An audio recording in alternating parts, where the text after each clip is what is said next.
تو حضور پاک صلی اللہ علیہ وسلم کو بہت پیار تھا اپنے چچا سے، تو وہ بار بار فرماتے تھے ما فعل امی، کہ میرے چچا کا حال بتاؤ، تو اور رو رو کے ان کی داڑھی مبارک آنسوؤں سے تر ہو جاتی تھی۔ تو حضرت عائشہ فرماتی ہیں کہ ہمارا خیال تھا کہ حضور صلی اللہ علیہ وسلم احد کا دن کا بتائیں گے کہ سخت ترین دن تھا، لیکن نبی صلی اللہ علیہ وسلم نے کہا کہ وہ فرمانے لگے کہ ہاں عائشہ، جو طائف کا دن، طائف کے بازاروں میں جو مجھے پتھر مارے گئے تھے، وہ میرے لیے سخت ترین دن تھا، احد سے بھی زیادہ سخت دن تھا۔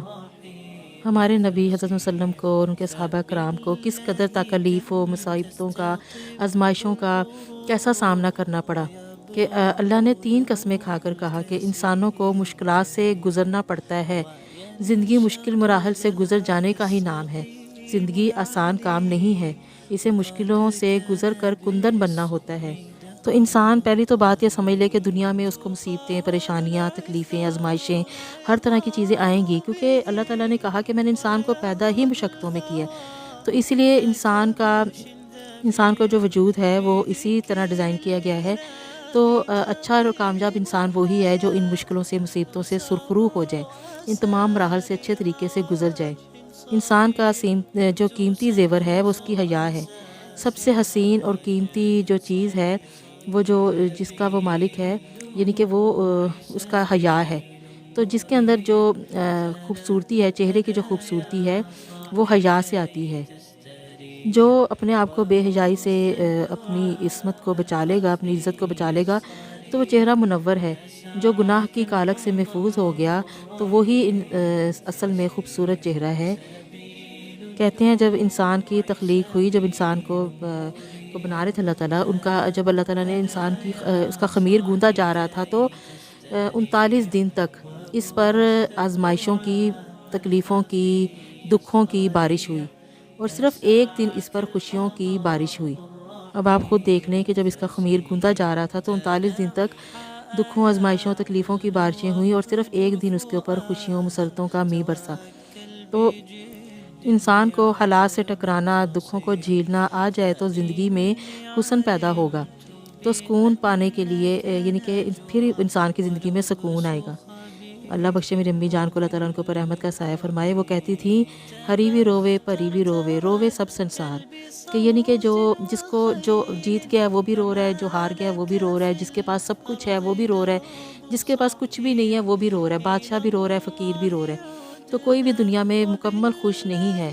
تو یہی بات ہے کہ انسان دنیا میں مکمل خوش ہونے کے لیے کوئی بھی نہیں آیا۔ آپ یہ نہ سمجھیں یعنی کہ کوئی بھی انسان ہے، چاہے وہ بادشاہ ہے، چاہے وہ فقیر ہے، چاہے وہ امیر ہے، چاہے وہ غریب ہے، ہر انسان کو دکھوں سے، تکلیفوں سے، آزمائشوں سے، پریشانیوں سے گزرنا ہی پڑتا ہے، کیونکہ اللہ تعالیٰ نے کہا ہے لَقَدْ خَلَقْنَا الْإِنسَانَ فِي أَحْسَنِ تَقْوِيمٍ، اور یہاں پر اللہ تعالیٰ فرما رہے ہیں کہ لَقَدْ خَلَقْنَا الْإِنسَانَ فِي كَبَدٍ، یعنی کہ انسان کو مشقتوں میں پیدا کیا گیا ہے۔ تو سکون پانے کے لیے 7 چیزیں جو ہیں ان کو اپنی زندگی کو میں شامل کر لیں، ان کو اپنا معمول بنا لیں، زندگی جو ہے پرسکون ہو جائے گی۔ پہلی تو یہ ہے کہ اللہ کی کتاب سے جڑ جائیں، قرآن پاک سے رشتہ مضبوط کر لیں، زندگی میں ہر دن قرآن کو لازم کر لیں، روز کا معمول بنا لیں، چاہے آپ صرف ایک ہی رکوع پڑھیں لیکن روز پڑھیں، اپنی ساری زندگی مرتے دم تک کا معمول بنائیں کہ روز ہم نے چاہے ایک رکوع پڑھنا ہے، اس سے زیادہ پڑھ لیں بہت اچھی بات ہے، لیکن کم سے کم ایک رکوع کو تو معمول ضرور بنائیں آپ۔ اس کے بعد آپ سورہ یاسین کی صبح کی جو ابتدا ہے وہ سورہ یاسین سے کریں، اور جو رات کی ابتدا ہے وہ آپ سورہ ملک سے کریں، تو ایک دن بھی کوتاہی نہ کریں۔ دوسری بات، حضور پاک صلی اللہ علیہ وسلم کی اتباع کرنا، ان کی زندگی کے طریقے پر چلنا، ان کی زندگی کے طرح ان کے اسوہ حسنہ پر عمل کرنا۔ تو جو انہوں نے ہمیں اللہ تعالیٰ نے پہلے ہمیں کتاب دی، گائیڈ بک، پھر اس کے اوپر عمل کر کے عملی نمونہ حضور پاک صلی اللہ علیہ وسلم کو بنا کے پیش کیا کہ آپ ان کو دیکھیں، ان کے طریقوں پر چلیں، ان کو فالو کریں۔ تیسرا کام یہ کر لیں کہ اپنے رزق کو پاک کر لیں، حلال رزق کمائیں، اور یعنی کہ حرام سے بچیں۔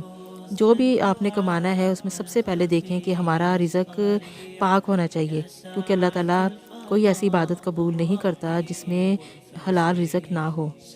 چوتھا کام یہ کریں کہ اپنے وجود کو ایسا بنائیں کہ ہمارے سے کسی کو کوئی تکلیف نہ پہنچے، نہ ہماری زبان سے، نہ ہمارے ہاتھ سے، نہ ہمارے کسی عمل سے، ہمارے رویے سے، ہم ہر طرح سے اپنے دوسرے مسلمان کو، اپنے بہن بھائیوں کو اس سے محفوظ رکھیں، اور ہم لوگ سب کے لیے نفع کا باعث بنیں۔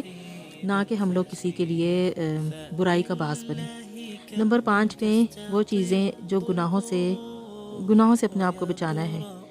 نیکی کرنا بہت اہم ہے، لیکن گناہوں کو اپنے آپ سے بچانا اس سے بھی زیادہ اہم ہے۔ یہ بات ٹھیک ہے، آپ نیکیاں کریں، یہ بہت اچھی بات ہے، لیکن نیکیاں کرنے سے بھی زیادہ اہم بات یہ ہے کہ آپ اپنے آپ کو گناہوں سے بچائیں۔ کوئی ایسا کام نہ ہو جو گناہ کے زمرے میں آتا ہو، تو آپ چھوٹے سے چھوٹے گناہ صغیرہ سے لے کے گناہ کبیرہ تک ہر طرح کے گناہوں سے اپنے آپ کو بچائیں۔ نمبر 6 پہ جو چیز ہے وہ ہے توبہ۔ توبہ کریں اور مسلسل توبہ کریں۔ تو یہ صرف آپ توبہ کرنے کے لیے رمضان کا، شب قدر کا انتظار نہ کریں یا بڑھاپے کا انتظار نہ کریں کہ ابھی تو بہت وقت پڑا ہوا ہے، بڑھاپا آئے گا تو پھر توبہ کر لیں گے، یا ابھی کافی وقت ہے۔ تو آپ ہر وقت توبہ کرتے رہیں۔ اب حضور پاک صلی اللہ علیہ وسلم سے، ان کی ذات مبارک سے زیادہ کس کی ذات مقدس ہوگی؟ تو وہ بھی دن میں بار بار توبہ کرتے تھے۔ تو ہم تو پھر کسی کھاتے میں نہیں ہیں، تو ہمارا تو توبہ کرنا بہت زیادہ بنتا ہے۔ تو اسی لیے توبہ کرتے رہیں۔ اور نمبر 7 پہ جو چیز ہے وہ ہے حقوق العباد، کہ ماں باپ، بہن بھائی، رشتہ دار، ہمسائے، دوست، احباب، حتیٰ کہ انسان جانوروں کے حقوق سے بھی ہم دستبردار نہ ہوں۔ ہم ہر ایک کے حقوق کا خیال کریں، اپنے کسی کو ہمارے سے کسی کی حقوق کی حق تلفی نہ ہو، تو ہم سب کے لیے نفع کا باعث بنیں اور خوشیاں اور آسانیاں تقسیم کرنے والے بنیں۔ کیونکہ یاد رکھیں کہ اللہ تعالیٰ بہت رحمان ہے۔ شاید وہ اپنے حقوق اللہ تعالیٰ اپنے تو حقوق معاف کر دیں، لیکن حقوق العباد جب تک بندہ معاف نہیں کرے گا تب تک حقوق معاف نہیں ہوں گے۔ تو ان سب 7 چیزوں پر عمل کریں۔ اور باقی یہ ہے کہ اللہ تعالیٰ نے جب انسان کو پیدا ہی مشقتوں میں کیا ہے تو اس سے نہ گھبرائیں۔ اور انسان ہے، انسان پہ ہمارے بہت مقدس پاک ہستیوں پر آئیں آزمائشیں، آئیں مصیبتیں، آئیں دکھ آئے، تکلیفیں آئیں، لیکن انہوں نے ہمیں ثابت قدم رہ کے دکھایا اور ان کا مقابلہ ڈٹ کے مقابلہ کر کے دکھایا۔ تو یہ ہے کہ یہ ہمارا وجود ہی اس طرح ہے کہ ہمارے اوپر یہ آنی ہی آنی ہے۔ تو اللہ تعالیٰ نے کیونکہ 3 بار قسمیں کھا کے بتایا، 3 قسمیں کھا کے کہا کہ میں قسمیں بیان کی، اور پھر فرمایا کہ جو انسان ہے وہ مشقتوں میں پیدا کیا گیا۔ تو انسان کے اوپر مشقتیں، مصیبتیں، تکلیفیں یہ زندگی کا ایک حصہ ہیں۔ کبھی ٹھنڈی ہوائیں چلتی ہیں، کبھی گرم ہوائیں چلتی ہیں، تو سرد گرم ہوائیں انسان کے اوپر آتی رہتی ہیں، چلتی رہتی ہیں۔ تو یہ ہے کہ خوشیاں بہت کم آتی ہیں، لیکن دکھ، تکلیفیں، آزمائشیں زیادہ آتی ہیں۔ تو اسی لیے اچھا وہی ہے جو ان سے سبق حاصل کرے اور ان سے اچھے طریقے سے سرخرو ہو جائے، اللہ کے ہاں سرخرو ہو کے جائے۔ اور ہم کمزور ہیں، اللہ تعالیٰ سے دعا کرتے ہیں کہ اللہ تعالیٰ ہمیں ہر طرح کی آزمائشوں، مصیبتوں، پریشانیوں، تکلیفوں سے، دکھوں سے اللہ تعالیٰ ہماری حفاظت فرمائے۔ تو امید کرتی ہوں آپ کو آج کی اچھی بات پسند آئی ہوگی۔ مزید اچھی باتیں سننے کے لیے لائک، سبسکرائب اور کمنٹس کریں۔ انشاءاللہ آپ سے پھر ملاقات ہوگی۔ اللہ آپ کا حامی و ناصر ہو، اللہ ہم سب کا حامی و ناصر ہو۔ اللہ حافظ۔